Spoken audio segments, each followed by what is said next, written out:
Hello students, आज हम करने लगे हैं एक्सरसाइज 1.2 का question number 5 and question number 6। Okay, पिछली वीडियो में हमने क्वेश्चन नंबर 4 तक किया है। आज आपका क्वेश्चन है if g1 is equal to x plus y iota and g2 is equal to a plus d iota. g1 और g2 आपको गिवन है। आपने क्या करना है, आपने x, y, a, b की वैल्यूज फाइंड आउट करनी है। यहाँ g1 में x और y गिवन है, g2 में a और b गिवन है। आपने इन चारों वेरिएबल्स की वैल्यूज को फाइंड आउट करना है सच दैट कंडीशंस उसने आपको क्या दी हुई है, g1 plus g2 is equal to 10 plus 4 iota. यानी g1 और g2 को अगर हम ऐड करें तो हमारे पास आंसर आना चाहिए 10 प्लस 4 आयोटा है ये आंसर, ठीक है। एंड g1 माइनस g2 अगर दोनों को माइनस करें तो हमारे पास है 6 प्लस 2 आयोटा। ये जो दो कंडीशन उसने हमें गिवन की है ना, इन दो कंडीशंस को यूज करके हम अपने वेरिएबल्स को फाइंड आउट करेंगे। तो इसका सोल्यूशन स्टार्ट करते हैं। पहली कंडीशन हमारे पास क्या है, z1 plus z2 is equal to 10 plus 4 iota. तो z1 की वैल्यू को आप कर दें x plus y iota plus z2 की वैल्यू क्या है a plus b iota is equal to 10 plus 4 iota. तो ये तो शेप बन गई है रियल और इमेजिनरी पार्ट्स की। आप ऐसा करें, इसके रियल पार्ट्स को सेपरेट कर लें, that as x plus a plus iota common लें तो आपका पास आता है y plus b iota is equal to 10 plus 4 iota.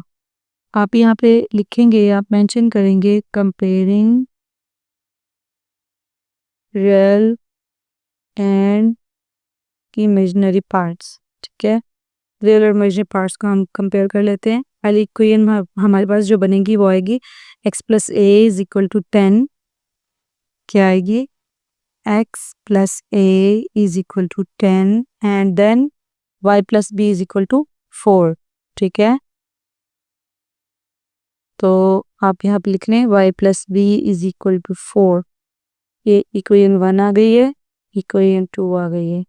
अब दूसरी कंडीशन हमारे पास क्या है, z1 minus z2 is equal to 6 plus 2 iota. जो दूसरी कंडीशन है उससे आप यहाँ पे लिख लें z1 minus z2 is equal to, हाँ आपके पास है 6 प्लस 2 आयोटा। z1 की वैल्यू है x plus y iota and minus into, मैं आपको कहती हूँ कि जब भी आपने माइनस करना हो तो आगे की वैल्यू को आप हमेशा ब्रैकेट के अंदर रखा करें। तो z2 की वैल्यू है हमारे पास a प्लस बी आयोटा, इसको भी हम ये ब्रैकेट के बाहर ही माइनस रन देंगे, is equal to 6 plus 2 iota. और यहाँ पे आप माइनस को अंदर अप्लाई कर दें तो इसके साइन चेंज हो जाएंगे एंड 6 प्लस 2 आयोटा। यहाँ पे भी आप रियल पार्ट्स को सेपरेट कर लें और इमेजिनरी पार्ट्स को सेपरेट कर लें तो y माइनस बी आयोटा आ जाएगा is equal to 6 plus 2 iota. यहाँ पे अगेन आप मेंशन कर लेंगे comparing real and imaginary parts. Comparing करने से आपस x plus a is equal to 6 आ जाएगा। रियल पार्ट ये पार्ट के इक्वल एंड इमेजिनरी पार्ट के equal, y plus b is equal to 2 आ जाएगा। यहाँ पे इक्वेशन बन गई हैं हमारे पास, 4 इक्वेशन बन गई हैं। इसको 3 का नाम दे दें, इसको 4 का नाम दे दें। x plus a is equal to 10, x minus a is equal to 6, y plus b is equal to 4, y minus b is equal to 2। ये तो सिंपल इक्वेशंस है, इनको सॉल्व करके हम a b x और y की value को find out कर सकते हैं। हम क्या कर देते हैं, हम कहते हैं अच्छा 1 प्लस 3 करते हैं हम, यानी इक्वेशन 1 और 3 को ऐड कर लें तो वो क्या है, x plus a is equal to 10 और x minus a is equal to 6 है। ये दोनों आपस में कट जाएंगे, 2x is equal to 10 plus 16 है। तो यहाँ से हमारे पास x की वैल्यू आ जाएगी 16 divided by 2, x is equal to 8, ठीक है। x की वैल्यू क्या आ गई है 8। अब x की वैल्यू इन दोनों इक्वेशन में किसी के भी अंदर आप पुट कर सकते हैं।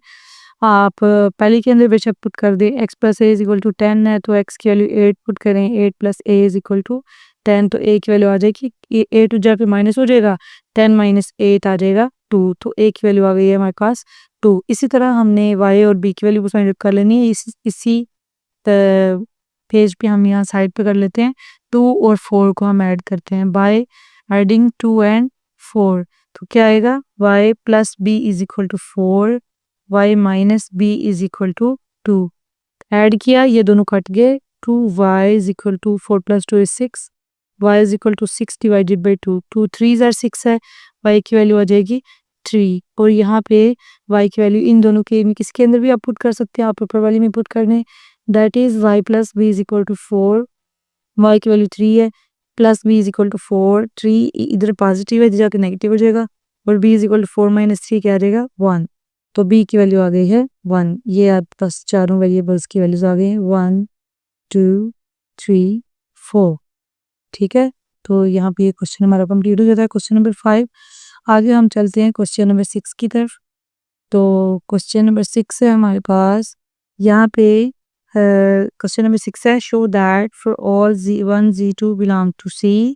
z1 का जो कॉन्जुगेट है, आपने z1 और z2 का पहले यहाँ पे प्रोडक्ट फाइंड आउट करना है एंड देन आपने उनका कॉन्जुगेट लेना है। और इसका जो आंसर है वो किसके इक्वल आना चाहिए?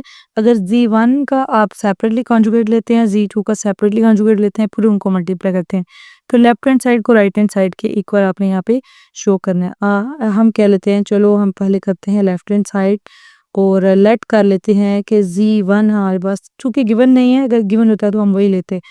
अब यहाँ पे z1 हम ले लेते हैं a प्लस बी आयोटा और z2 ले लेते हैं c प्लस डी आयोटा। ये आप अपनी मर्जी से कुछ भी ले सकते हैं, लेकिन कम्प्लेक्स नंबर ही लेने। अब z1 और z2 का प्रोडक्ट फाइंड आउट कर लेते हैं। तो किसी भी कम्प्लेक्स नंबर का प्रोडक्ट जो है आप सिंपल तरीके से भी ले सकते हैं और इसका प्रॉपर आपके पास फार्मूला भी है। पहले को पहले से मल्टीप्लाई कर लें, a c plus a d iota plus दूसरे को पहले से b c iota plus b d iota square, right.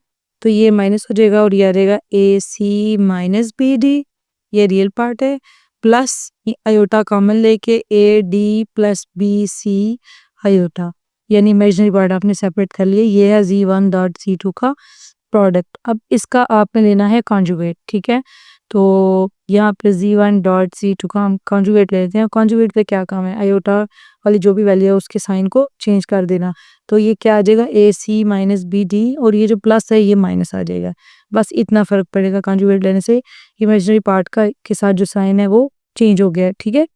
अब हम करते हैं इसका राइट हैंड साइड, z1 और z2 का जो कॉन्जुगेट है वो हमने सेपरेटली लेना है। तो यहाँ पे इसका हम राइट हैंड साइड कर लेते हैं और z1 हमारे पास यहाँ पे a प्लस बी आयोटा था और z2 जो है वो c प्लस डी आयोटा था। हम कहते हैं z1 का कॉन्जुगेट क्या आएगा, a माइनस बी आयोटा आएगा, और z2 का कॉन्जुगेट क्या आएगा, इमेजिनरी पार्ट का साइन चेंज कर दें और ये c प्लस डी आयोटा आएगा। सो यहाँ पे थोड़ा इसको ठीक से नेगेटिव ही शो होना चाहिए। अब इन दोनों का प्रोडक्ट फाइंड आउट कर लेते हैं, z1 बार z2 बार, दोनों का प्रोडक्ट क्या आएगा, a minus b iota c minus d iota, दोनों को मल्टीप्लाई कर लें जल्दी से। पहले दो a c plus minus minus, sign का यहाँ पे आपने ध्यान रखना है, a d iota minus plus minus b c iota minus minus plus b d iota square. अब क्या होगा आपके पास, ये ब्रैकेट रहने दें, ए सी और आयोटा स्क्वायर -1 है तो माइनस बी डी यहाँ पे आ जाएगा, ये रियल पार्ट बन गया। अब ये दोनों हैं, ये दोनों के साथ ही नेगेटिव है, नेगेटिव को आप कॉमन ले सकते हैं, आयोटा भी आप कॉमन ले सकते हैं। अंदर क्या आएगा, A D plus B C, क्योंकि माइनस हम कॉमन ले चुके हैं, अब एंड पे हमने आयोटा भी कॉमन ले लिया। तो ये हमारे पास एक्सप्रेशन आ गया है इन दोनों का प्रोडक्ट फाइंड आउट करके, a c minus b d minus into a D plus B c. तो पीछे चेक करें वो भी यही है, a c plus minus b d minus into a D plus B C.